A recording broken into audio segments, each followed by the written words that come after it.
E hoje nós ministramos, hoje pela manhã, nós ministramos para os líderes aqui presentes sobre princípios fundamentais desta igreja em movimento, deste estilo de igreja que somos nós. Nós assumimos essa identidade e, por revelação de Deus, nós entendemos que Deus nos chamou a este lugar de ser uma igreja em movimento. E isso tem algumas implicações, não é? Primeiro, é preciso dizer que esse modelo de igreja parte da palavra. Hoje eu recuperava com os irmãos que estiveram aqui comigo a noção de que a referência de manifestação de Deus no Antigo Testamento é a tenda, não é o templo. É a tenda, onde a glória de Deus vinha, se manifestava, o povo recebia de Deus, depois a glória de Deus na nuvem se movia e o povo se movia na direção de Deus. O povo de Deus no deserto, guiado por Moisés, é um povo em movimento. E Deus quis, e sempre quis, que essa fosse a marca principal do seu povo. Tanto é que quando Davi resolve construir um templo, Deus diz para ele: Davi, você não entendeu as coisas. Eu posso até abençoar uma casa de oração, mas eu não habito em casa construída por mão de homens, porque não há nada que o homem construa que caiba à ação de Deus.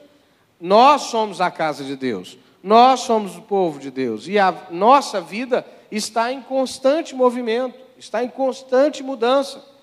Quando a gente assume a ideia e a visão de ser igreja em movimento, nós assumimos a ideia de que Deus estará sempre falando ao nosso coração e nós estaremos dispostos a nos mover na direção dele. Deus estará sempre nos apontando um caminho e nós estaremos sempre dispostos a nos mover no caminho dele. O caminho da religião é mais confortável do que o caminho do movimento. O caminho da religião é previsível. A gente já sabe o que esperar, já sabe como agir, já sabe como se comportar. E é por isso que a gente tem tanta dificuldade com mudança. É por isso que a gente resiste tanta mudança, porque nós queremos um universo, uma realidade que a gente consiga controlar. E por isso que a religião tem o poder de se tornar opressora, manipuladora e tudo que você quiser de ruim, porque a religião consta dessa ideia de colocar o sagrado dentro de uma caixinha. Nenhum de nós pode dizer que não é religioso, porque de alguma maneira nós carregamos a religião na nossa experiência, mas a palavra de Deus, o Evangelho de Jesus, nos chama para uma realidade que extrapola a realidade da religião, que vai além da realidade da religião. O reino de Deus é movimento, o reino de Deus é um mover que move pessoas, que conta com pessoas, mas que não cabe dentro dos escopos religiosos. Tanto é que quando Jesus veio, Jesus não foi, ele até esteve no templo, ele até foi circuncidado, ele até cumpriu o rito religioso, mas o ministério dele não coube dentro da religião judaica. Ele foi para a rua, ele formou discípulos. Os discípulos não eram necessariamente filhos de sacerdotes.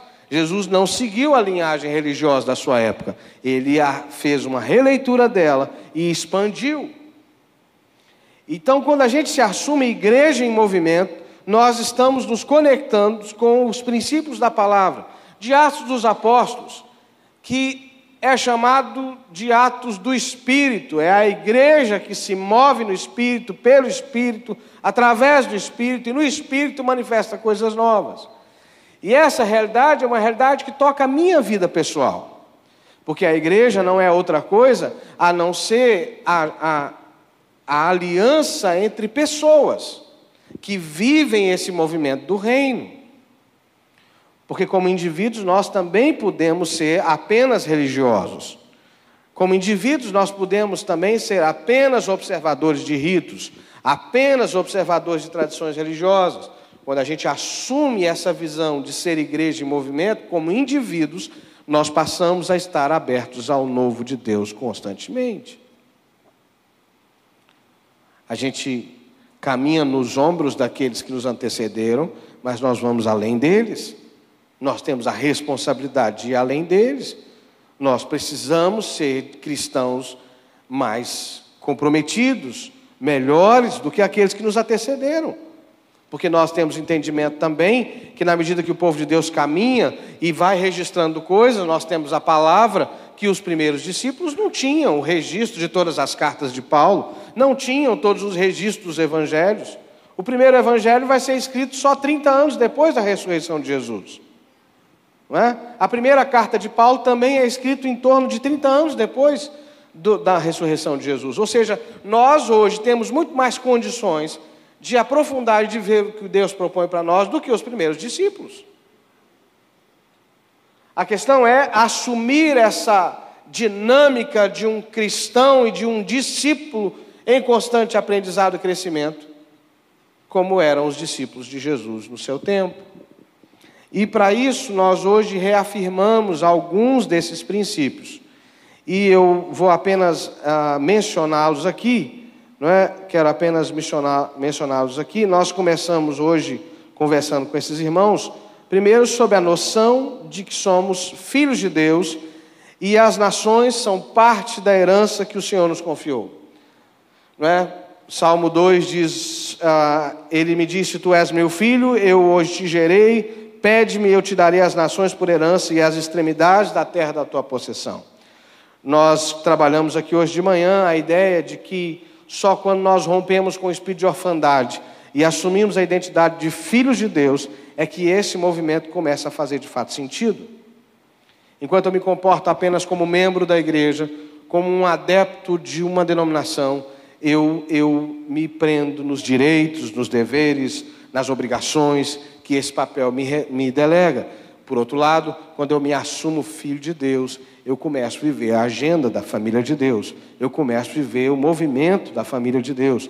Eu começo a entender que há uma herança reservada para o povo de Deus e que eu, na medida que amadureço, tenho acesso a essa herança, tenho acesso a essa graça que emana através da presença de Deus na terra hoje. Não tem, se você prestar atenção, não há nada em que o diabo invista mais do que em gerar orfandade. O diabo trabalha continuamente para gerar orfandade, para destruir famílias, para quebrar princípios de autoridade, para constituir uma sociedade anárquica onde a figura e a ideia de autoridade é distorcida. Eu disse aqui já há algum tempo, se você prestar atenção, por exemplo, nos seriados norte-americanos, a maioria deles, o pai é uma figura cômica.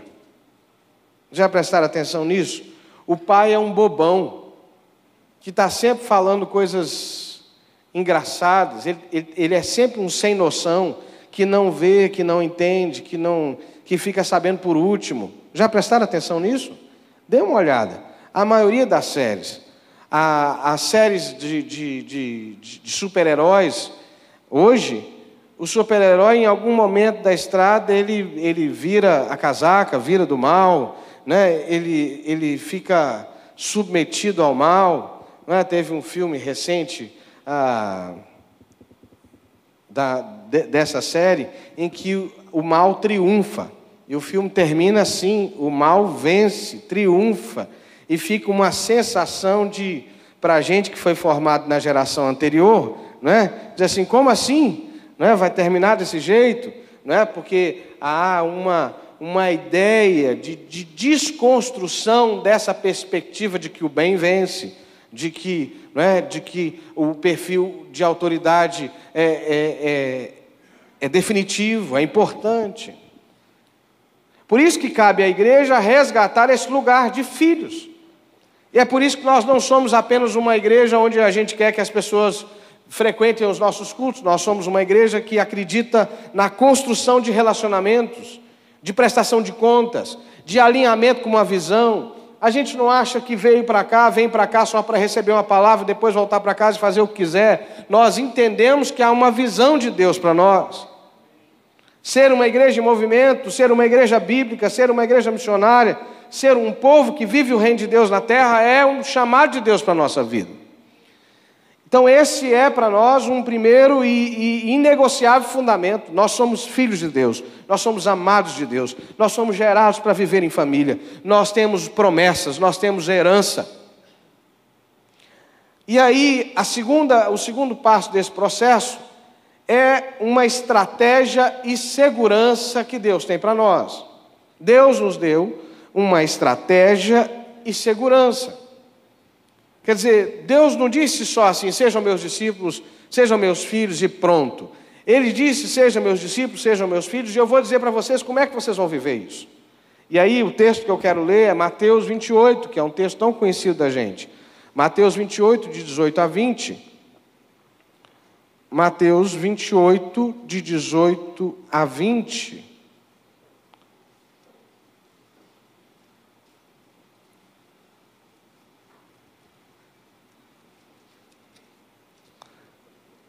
Mateus 28, de 18 a 20, diz assim: E aproximando-se Jesus, falou-lhes dizendo: Toda autoridade me foi dada no céu e na terra, ide, portanto, e fazei discípulos de todas as nações, batizando-os em nome do Pai, do Filho e do Espírito Santo, ensinando-os a guardar todas as coisas que eu vos tenho ordenado. E eis que eu estou convosco todos os dias, até a consumação dos séculos. Esse Deus que gera filhos, que gera discípulos, no momento final da sua estada aqui na terra, diz assim: toda autoridade me foi dada, ou seja, eu tenho poder para falar o que eu vou fazer. Vão e façam discípulos de todas as nações, batizando-os em nome do Pai, do Filho e do Espírito Santo. Quer dizer, a primeira coisa que Jesus deixa claro para a gente é que se a gente quer ser igreja de verdade, se a gente quer ser discípulo de verdade, se a gente quer viver tudo que Ele sonhou para a gente tem que estar disposto a sair da nossa zona de conforto. Durante muito tempo na minha vida, eu orei para que Deus atendesse a minha vontade. Eu orei para que Deus validasse os meus planos. Durante muito tempo. Eu sou jovem, mas numa parte considerável dessa minha caminhada cristã, eu disse: Deus, será que o Senhor podia ouvir isso para mim? Será que o Senhor podia atender isso para mim? A minha oração mudou muito nos últimos anos. A minha oração hoje é para entender o que Deus está fazendo, para entender o que Deus quer. E a partir disso, dizer: Senhor, me ajuda a me adequar ao que o Senhor está fazendo. Me dá entendimento, eu preciso ver, eu preciso entender. Quando eu não entendo o que Deus está falando, o que Deus está realizando, isso me gera uma crise muito grande. Aí eu vou buscar em jejum, vou buscar em oração, porque Deus não está encarregado de me atender nos meus desejos. Eu confio no caráter de Deus, eu confio na proposta de Deus, e eu sei que Ele tem o melhor para mim. E por isso eu oro para, como Jesus disse: Pai, que seja feita a Tua vontade, assim na terra como no céu. Mas como eu vou orar para que seja feita a vontade de Deus se eu não a conheço? E quando Jesus diz: vão e façam discípulos, há um pressuposto de que isso acontece em movimento. O texto no grego é indo, não é? O grego não trabalha como a gente, é no gerúndio, é enquanto vocês estão indo, enquanto vocês caminham, enquanto vocês estão em movimento, façam discípulos. Então o primeiro pressuposto dessa estratégia que Deus nos deu é que a gente precisa ser mesmo isso que eu acabei de dizer, essa igreja que se move, e é na vida. Durante muito tempo a gente inculcou uma ideia de que eu trabalho na igreja quando eu faço alguma coisa aqui dentro do templo. Quando eu presto algum serviço para o reino, dentro do templo. Enquanto o lugar de ser igreja é onde eu trabalho, é na minha escola onde eu dou aula, é no comércio, é na faculdade, é sendo cristão, sendo discípulo. Eu faço discípulos sendo discípulos. O reino de Deus tem muito mais a ver com ser do que com fazer. O fazer discípulos é resultado de ser discípulo. Só quem é discípulo pode fazer discípulos. Não é por acaso que nas profissões que lidam com a vida de maneira mais direta, tem um período, por exemplo, na medicina, de residência, onde depois de fazer toda a formação, o candidato a ser médico, ele sabe que ele não está pronto, ele precisa passar pela prática. Ele precisa passar por um tempo de experiência onde tem alguém mais maduro que ele, que o orienta, que é tutor, que caminha. Isso está baseado no princípio da palavra. No meu processo, para ser pastor, a gente passa por um período, depois de toda a formação, um período probatório, onde eu sou colocado junto com um pastor mais experiente, né? Eu estava brincando que hoje eu estou me sentindo assim, às vezes eu fico preocupado quando os pastores mais jovens começam a me chamar de pastorzão, eu digo assim, eu estou ficando velho, né? Só pode, eu me sinto jovem, mas no meio do ambiente, eu já estou indo, esse é o meu 21º ano de ministério, né? Em fevereiro eu faço 21 anos, então para uma galera eu já sou dinossauro. Por isso que eu estou sempre, né, me movendo, né? Por isso que eu estou sempre buscando aprender coisas novas. Mas assim, lá no passado, lá no início, eu tive alguém que me tutoriou, que me orientou, e continuo tendo, a quem eu presto contas, que me orienta, porque esse é um processo que não acaba. Discípulo não se forma em discipulado. Não existe certidão de formatura de discípulo. Você conhece? Se formou, não é mais discípulo, é outra coisa. Porque discípulo continua sendo discípulo o tempo inteiro. Não é? Então, a estratégia de Jesus é essa: sejam discípulos, façam discípulos. E como é que a gente faz isso? Ensinando as pessoas a guardar o que eu ensinei para vocês. Ensinando a guardar o que eu ensinei para vocês. E aí Jesus dá um mandamento e faz uma promessa: eu vou estar com vocês todos os dias que vocês fizerem isso. Você quer experimentar Jesus de maneira mais profunda? Faça discípulos. Você quer crescer em santidade? Faça discípulos. Você quer prosperar? Quer crescer profissionalmente? Quer ser próspero na sua vida? Faça discípulos. Vocês conhecem alguém que teve filho e amadureceu? Quem conhece alguém que amadureceu depois que teve filhos? Conhece? Que você olhou para aquela pessoa e disse assim, não acredito, como é que essa pessoa vai ser mãe? Lembra de alguém assim? Lembra? Né? Eu espero que não tenha dito isso de você. Né? Lembra? Alguém disse assim, não posso imaginar fulano pai. Você já viu essa história assim? E aí a pessoa vira pai, vira mãe, e aí o que acontece com ele? Cresce. Né? Só não cresce quando a mãe, a avó, né, resolve tomar o lugar de mãe ou de pai. Aí ele vai continuar filhão, né? Aquela coisa assim, né? Vó tem que ser vó, não é verdade? Vó tem que ser vó, avô tem que ser vô, é aquela história assim, brinca, diverte, curte, a hora que dá disciplina você entrega para o pai e a mãe resolver, não é? Balança que o filho é teu, não é assim? Não é? Toma que o filho é teu, ó, sujou a fralda, toma. Não que os avós não possam ajudar, claro que os avós possam ajudar, mas nessa experiência de criar filhos, pai e mãe precisam ser titular, precisam ter autoridade, e avós têm que tomar muito cuidado para não tirar a autoridade dos pais, porque acaba criando um padrão distorcido. Mas o que eu quero dizer, o que eu quero remontar é o seguinte: você vê uma pessoa tendo filho, já na gestação já começa a mudar. Quem é dos homens aqui que mudou o jeito de dirigir depois que teve filhos? Hein? Mudou o jeito de dirigir? É. Não é verdade? É. Passa a correr menos riscos, passa a ficar mais cuidadoso. Ser discípulos, fazer discípulos é a mesma coisa.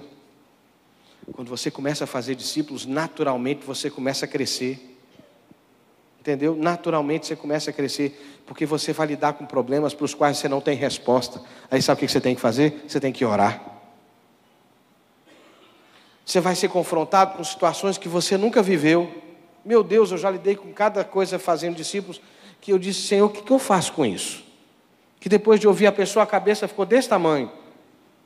Porque é uma vivência que eu nunca tive. Situações que eu nunca passei, o que eu faço com isso? E aí eu vou orar, eu vou buscar a direção de Deus, eu vou me encontrar com Jesus, porque Jesus sabe o que fazer, e aí Jesus orienta. Porque Ele prometeu, façam discípulos de todas as nações, batizando-os em nome do Pai, do Filho e do Espírito Santo, e eu estarei com vocês todos os dias. Quer dizer, é uma promessa. Se a gente cumpre o mandamento, tem uma promessa. É parecido com o mandamento dos dízimos. Provai-me nisso, diz o Senhor, se eu não vou abrir a porta do céu, parará, parará. É mandamento com promessa. No discipulado é a mesma coisa, façam discípulos. Você pode até não querer, você pode até evitar, mas você não vai ter uma vida plena em Jesus se você não obedecer esse mandamento de Jesus. E durante um tempo da nossa vida, a gente ficou com um pedaço lá do Evangelho de Marcos, onde diz assim, pregar o Evangelho a toda criatura. E a gente lia só Marcos. E aí a gente dizia assim, já fiz a minha parte, já preguei o Evangelho. Só que Mateus dá o detalhe. Não é só pregar, é ensinar a guardar. Como é que você ensina a guardar? Hein? Até que o outro esteja pronto para cumprir o que você ensinou. Quem tirou carteira de motorista aqui? Quem tem carteira de motorista aqui? Você entregaria o carro para o seu filho depois de 2 aulas na autoescola? Você entregaria para ele? Não? Ele já, em 2 aulas na autoescola, ele já aprendeu o princípio básico. Não é? Quem não tem carteira aqui? Quem não tem carteira aqui? Não é? Vocês não têm carteira. Não é? Já tem idade já para tirar carteira? Me lembra teu nome, filha? Mariana. Então a Mariana vai tirar a carteira. Amém, Mariana? Vai dirigir, vai aprender a dirigir. Vou ensinar a Mariana a dirigir.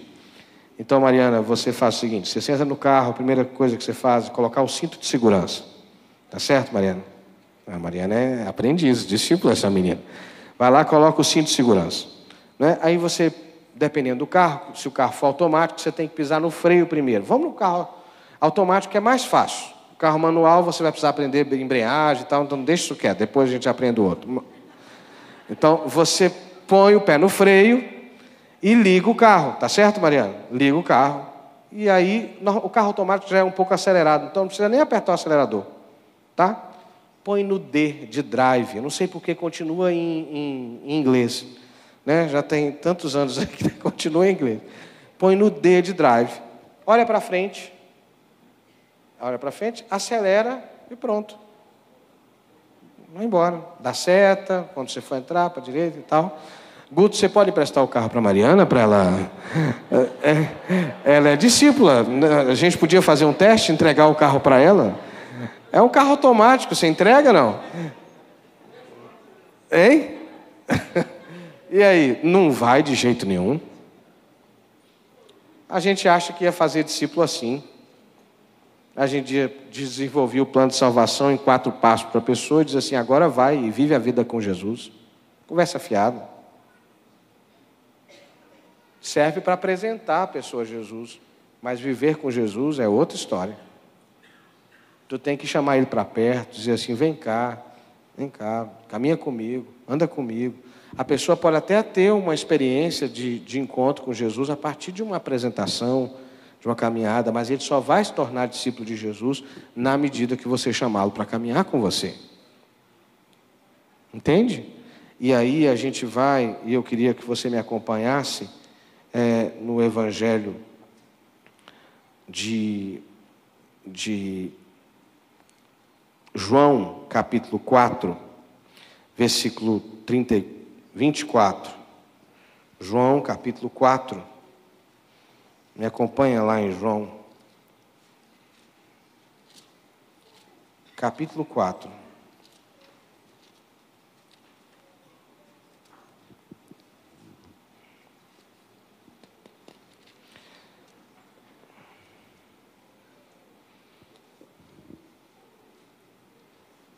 Versículo 34. João, capítulo 4, versículo 34. É a conversa de Jesus com a mulher samaritana. Disse-lhe Jesus, a minha comida consiste em fazer a vontade daquele que me enviou a realizar a sua obra. Não dizeis vós que ainda há 4 meses até a ceifa? Eu, porém, vos digo, erguei os olhos e vede, pois os campos já branquejam para a ceifa. Sabe o que Jesus está dizendo para nós? Que há uma multidão de gente pronta para ser trazida para perto dele. E eu estou te dizendo, a sua vida ganha um outro patamar quando você se envolve no que Deus está fazendo. Quando você participa do que Deus está fazendo. Enquanto Deus é apenas alguém que atende você nas suas necessidades, você vive até onde você conseguir viver. Mas quando você é um filho de Deus, que está vivendo o plano de Deus para a sua vida, as coisas começam a ganhar uma outra forma. E sabe o que nos motiva? Quando a gente entra nessa dispensação, se você olhar a palavra de Deus no Evangelho de Mateus, no capítulo 9, Jesus lá relata que Jesus, olhando as multidões, ele se compadeceu delas, porque elas eram como ovelhas sem pastor. Nós estamos aqui porque um dia nós sentimos que Deus olhou para nós e teve misericórdia de nós. Nós estamos aqui porque um dia nós nos sentimos amados, abraçados, envolvidos pelo amor de Deus. É isso que nos mantém aqui. E a gente precisa de alguma maneira externar e repartir dessa graça que nos alcançou. A gente precisa de alguma maneira se deixar tocar por essa compaixão que está diante de Jesus. Como aconteceu lá na multiplicação dos pães e dos peixes, que os discípulos viraram para Jesus e falaram assim: Jesus, vamos dispersar essa gente, porque a gente não tem pão aqui para todo mundo, não tem comida para todo mundo. E Jesus falou o que para eles? Deem vocês mesmos o que comer. E aí eles falaram assim, Jesus perguntou, o que vocês têm? E eles disseram, nós não temos nada, só alguns pãezinhos e alguns peixes. Sabe, irmão, talvez você entrou aqui hoje com a expectativa de receber uma palavra para as suas necessidades, porque esse é a chave que tem movido a gente, nesse tempo que nós vivemos. Nós nos tornamos, os seres humanos estão hoje vivendo uma dinâmica de ser atendido, de ter satisfação. Por isso que tudo que a gente faz hoje tem um lugarzinho para a gente avaliar. Qual é o teu nível de satisfação? É possível que se a gente perguntasse hoje o nível de satisfação em relação ao culto, algumas pessoas iam dar umas 2 estrelas, 3 estrelas, porque parece que está falando falando de uma coisa que não tem muita conexão com a minha vida. Parece que está falando de obrigações. Eu não estou querendo ouvir de obrigação, mas não é isso, irmãos. Esse foi o nosso engano, esse foi o erro da igreja, achar que ser testemunha de Jesus é obrigação. Ninguém consegue ser testemunha de Jesus por obrigação. A verdade é que eu só viverei plenamente e desfrutarei de tudo que Deus sonhou para mim, quando eu assumir tudo que Jesus tem de propósito para a minha vida. E isso passa por dividir, compartilhar com Deus das angústias e dos propósitos que Ele tem para essa terra. Eu elenquei aqui, o tempo não me permite avançar, no Evangelho de Mateus, várias situações, no capítulo 9 de Mateus, são várias situações de milagres que foram precedidos de um ato de compaixão de Jesus. Sabe por que Jesus não faz mais milagres hoje? Não faz mais milagres do que faz? Não é que Ele não faz, Ele faz. Por que muitos de nós não vivem milagres? Porque não há compaixão. Entende? Às vezes a gente não se importa o suficiente para clamar a Deus de uma forma de dizer: Senhor, essa situação mexeu tanto comigo e eu sinto que mexe no teu coração também. Então muda essa história, Senhor. Muda essa realidade, opera esse milagre. Percebe? Jesus não dispersou as multidões. Jesus, por exemplo, uma situação que Jesus faz que causa um escândalo é quando Ele passa pela coletoria. E está lá Mateus, o publicano. Eu recebi uma ministração sobre esse texto fantástica. Jesus passa na coletoria, que era uma espécie de, entre aspas, um pedágio, onde os cobradores de impostos montavam suas mesas, e Jesus passa por aquele lugar que era olhado com desprezo. Desprezo. A população olhava com desprezo, porque muitos cobradores de impostos eram companheiros de ladrões, eram corrompidos. Mas Jesus passa por ali e Ele vê um homem que olha para ele de uma maneira diferente. O nome dele é Mateus. Mateus é cobrador de impostos, roubava também, estava envolvido no meio, mas havia no coração de Mateus um desejo de uma vida diferente. Jesus olha para Mateus e diz assim: vem comigo, eu quero, me acompanha. E aí a Bíblia, Mateus 9, vai dizer que que lá na casa daquele cobrador de impostos se uniram muitos outros cobradores de impostos que de alguma maneira tinham o mesmo sentimento. E Jesus se compadeceu deles. A mesma coisa quando Jesus salvou a mulher adúltera do apedrejamento. A mesma coisa quando Jesus foi na casa de Zaqueu. E a mesma coisa quando Jesus curou o gadareno, libertou o gadareno, possesso de muitos demônios. Não é porque Jesus queria mostrar o seu poder, é porque Jesus se compadeceu deles. Sabe por que nós vamos fazer diferença nessa terra? Porque a gente se importa. Eu não quero aqui... mas sabe por que o Brasil está tão fervilhando?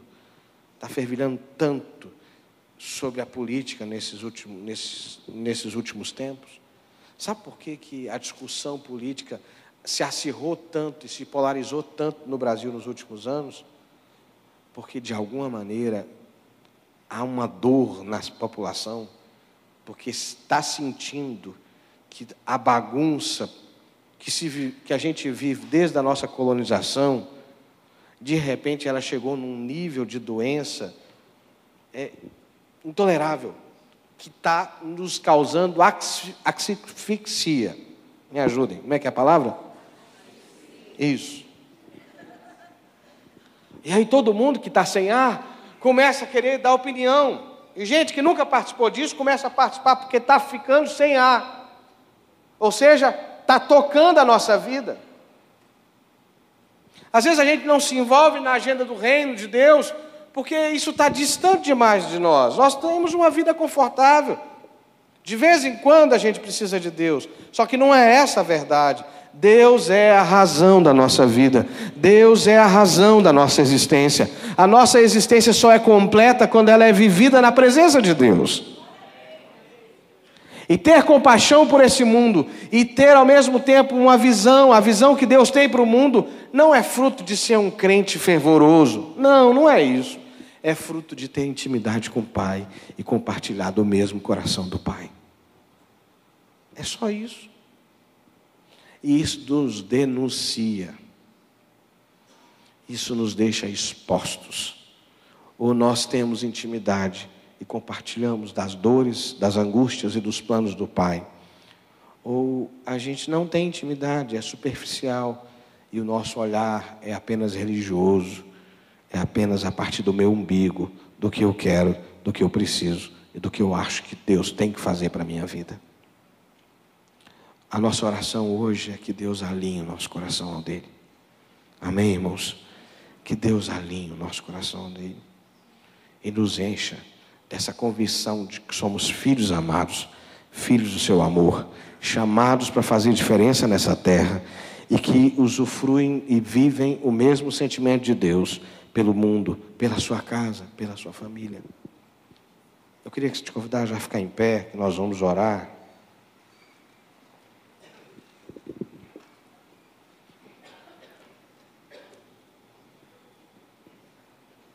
Sabe o que me angustia mais?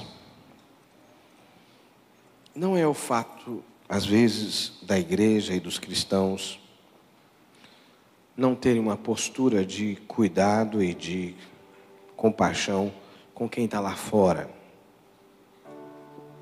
O que me assusta mais é quando a falta de compaixão alcança a nossa própria casa. E como eu não estou conectado com os planos de Deus, eu não consigo perceber como que a minha religiosidade está distorcendo a minha própria casa. Os meus filhos, os meus netos, as pessoas que estão à minha volta. Eu fico repetindo um discurso para mim mesmo, para me deixar mais confortável, mas a verdade é que muitos dos nossos se extraviaram. A verdade é que o Evangelho, para muitos dos nossos, é um discurso do passado. É uma coisa que eu vivo domingo. Ponto.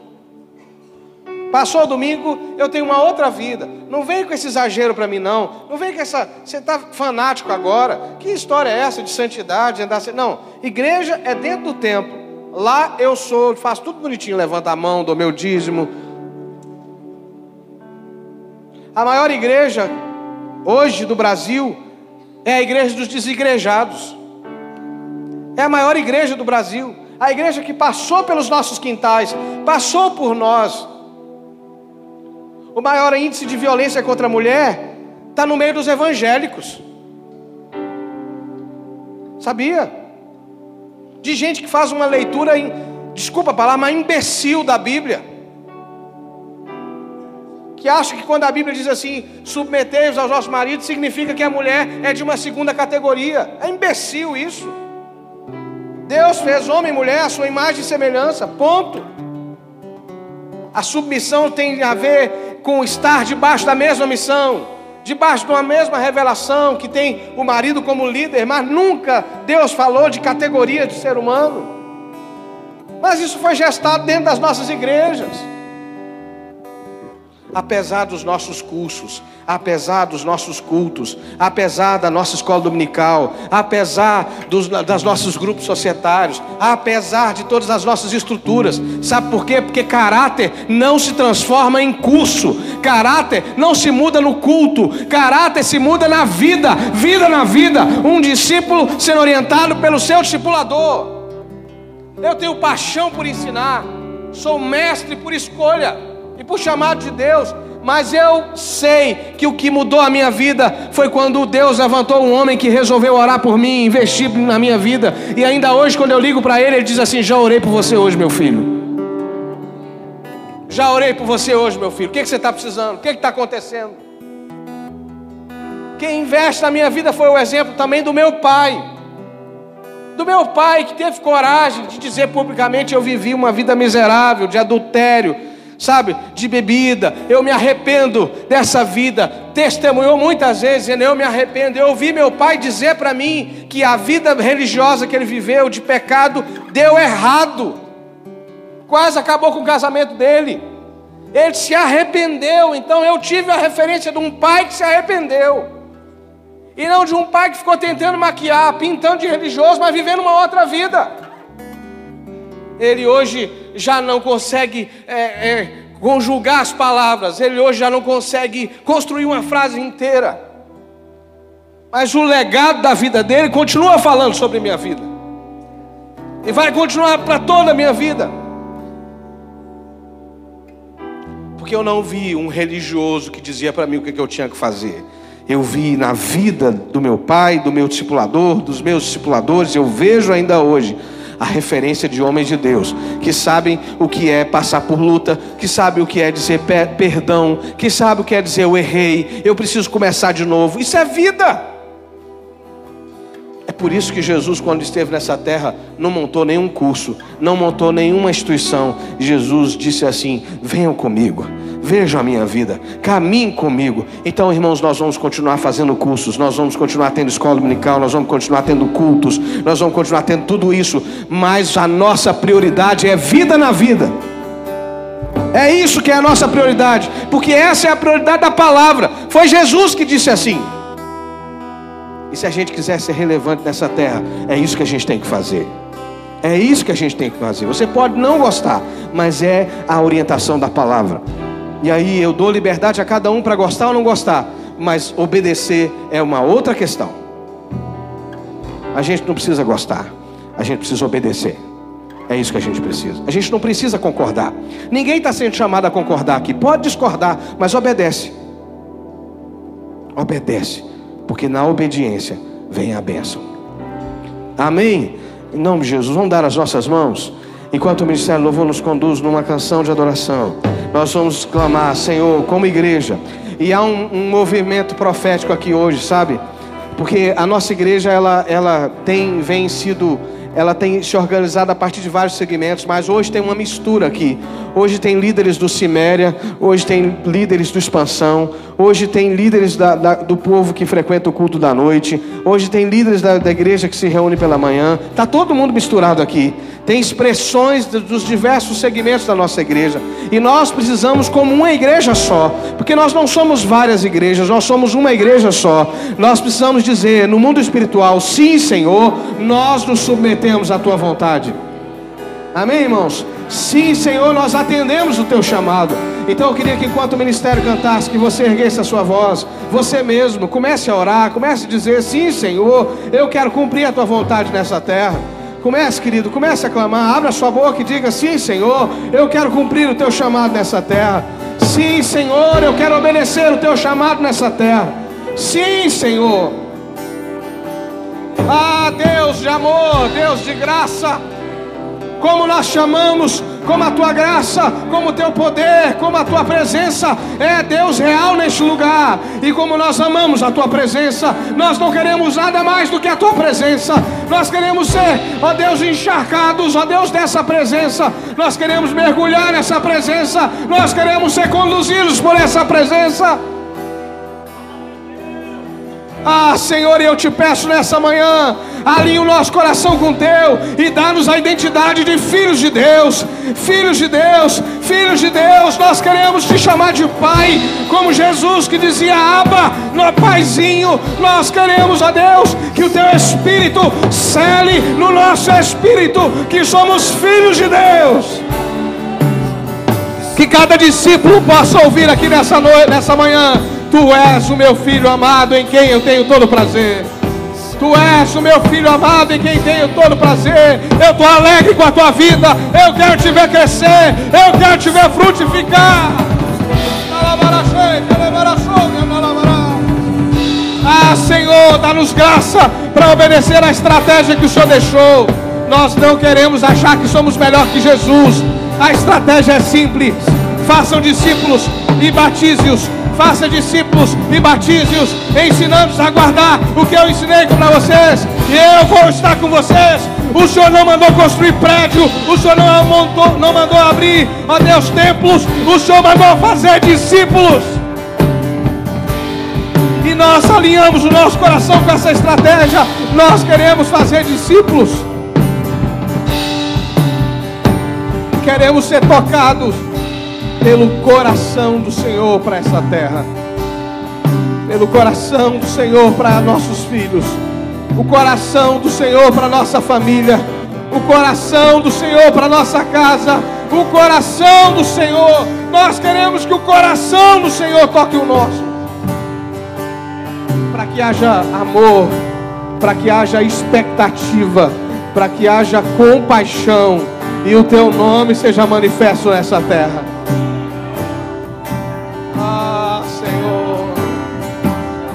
Ah, Senhor, a tua palavra diz que a criação geme na angústia e na expectativa da manifestação dos filhos de Deus. E nós clamamos: desperta-nos, ó Pai, desperta os filhos. Não serão os membros da igreja que vão se manifestar, mas os filhos de Deus. Não serão os metodistas, os batistas, os presbiterianos, mas os filhos de Deus. Só quem é filho pode manifestar o Pai. Então, Deus, levanta-nos como filhos. Levanta-nos como filhos. Levanta uma geração de filhos apaixonados pelo Senhor. Oh, Senhor, não sou mais órfão, agora filho sou. Não sou mais órfão, o Pai me adotou. Não sou mais órfão, agora filho sou. Não sou mais órfão, o Pai me adotou. Em nome de Jesus, que nós estejamos dispostos a seguir o primogênito dentre muitos irmãos, que a vida de Jesus inspire a nossa, e que a tua graça nos fortaleça, em nome de Jesus, em nome de Jesus, e que a colheita seja ampla, seja farta. Quantos querem colher muito dos céus aqui? Levanta as suas mãos, diga assim: eu quero colher, Senhor. Levanta os seus olhos, levante os seus olhos, erga a sua cabeça, diga: Senhor, abre os meus olhos para que eu possa ver. Abra os meus olhos para que eu possa ver, porque a tua palavra não mente, a tua palavra é viva e verdadeira. O Senhor disse que os campos estão prontos. Rogai ao Senhor a seara para que mande mais trabalhadores. E nós rogamos, levanta líderes, levanta homens e mulheres disponíveis para o Senhor. Em nome de Jesus. E a glória será do Senhor, o louvor será do Senhor, a honra e a majestade serão do Senhor, o Rei da glória, a quem nós honramos, em nome de Jesus. Você pode aplaudir ao Senhor, aleluia, glória a Deus.